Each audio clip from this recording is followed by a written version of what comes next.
Assalamualaikum warahmatullahi wabarakatuh. Perkenalkan, nama saya Agus Budiansyah.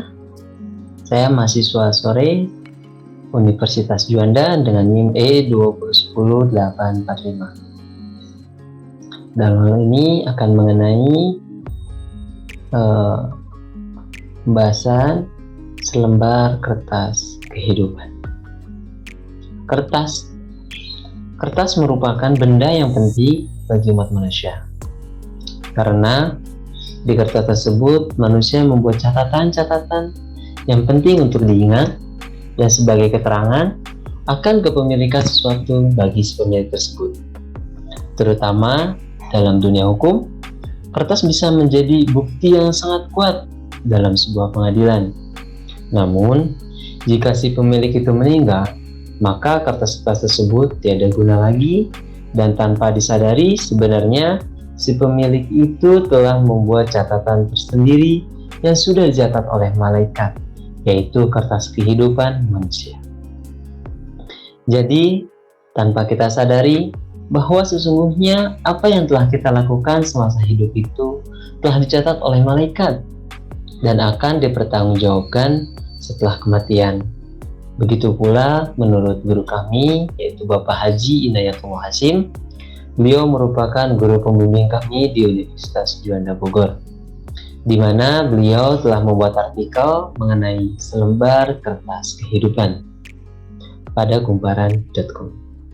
Dan dalam artikel beliau menyatakan bahwa kertas ijazah, sertifikat rumah, buku kepemilikan motor, mobil, tanah, deposito, saham, dan lain-lain, sang pemilik kertas tersebut tak lagi bisa melihatnya dan dimanfaatkannya olehnya, karena saat itu manusia telah kembali kepada Allah Subhanahu wa Ta'ala dan bertanggung jawab atas semua lembaran kertas kehidupannya.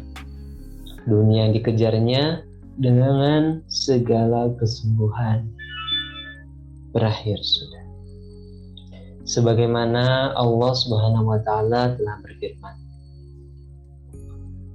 dan segala sesuatu yang telah mereka perbuat tercatat dalam buku-buku catatan yang ada di tangan malaikat, dan segala urusan yang kecil maupun yang besar sudah tertulis. Surat Al-Qamar ayat 52 sampai dengan 53. Kertas kehidupan manusia akan mulai dibuka oleh Allah Subhanahu wa Ta'ala, dan umat ini menjadi yang pertama dihisab. Dalam hadis yang diriwayatkan Abdullah bin Abbas radhiyallahu an, Rasulullah Shallallahu alaihi wasallam bersabda, "Kita adalah umat terakhir di dunia. Di manakah umat-umat yang lainnya?" Dan Nabi mereka Rasulullah Shallallahu alaihi wasallam menjawab, "Kita adalah yang terakhir dan yang pertama." Hadis riwayat Ibnu Majah. Lalu, apa hikmah dicatatnya amal-amal perbuatan manusia? Bukankah Allah Subhanahu wa Ta'ala Maha mengetahui segala hal, bahkan yang terbetik di hati seseorang hamba sekalipun?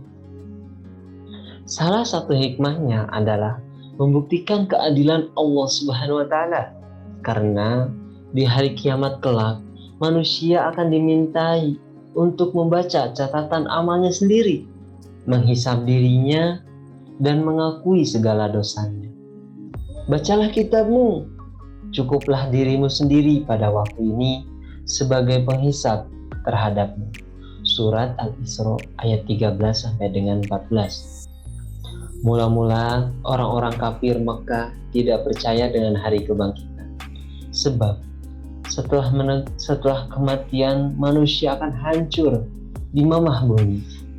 Tetapi Allah Subhanahu wa Ta'ala menegaskan, apakah manusia mengira bahwa kami tidak akan mengumpulkan kembali tulang belulangnya?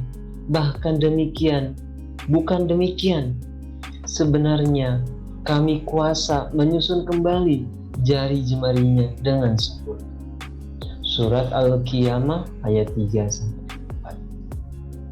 Pada ayat itu Allah Subhanahu wa Ta'ala menyebutkan secara khusus, ujung jari jemari manusia.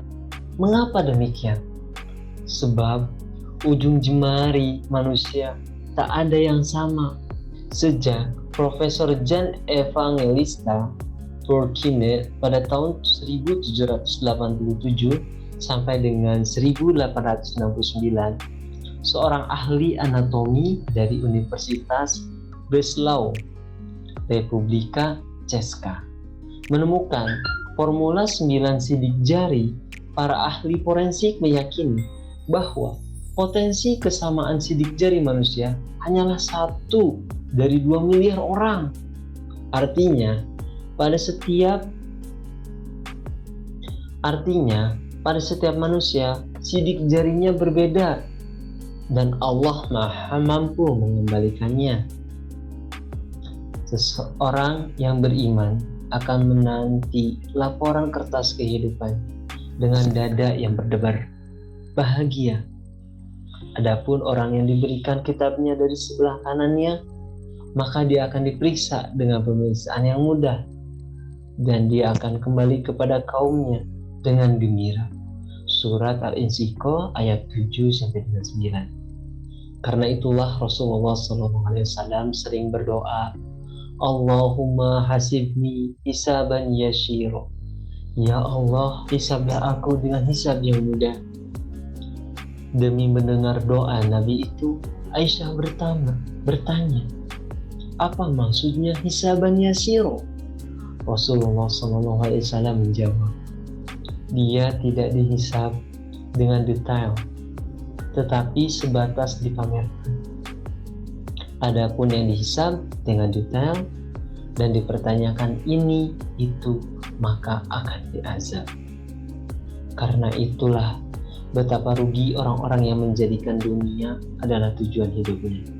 Ali bin Abi Thalib berkata, setiap kenikmatan selain surga hanyalah tipuan, dan setiap musibah selain neraka hanyalah peringatan.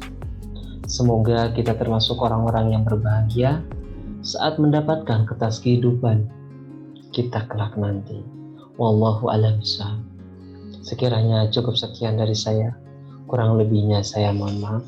Wabillahi taufiq wal hidayah. Wassalamualaikum warahmatullahi wabarakatuh.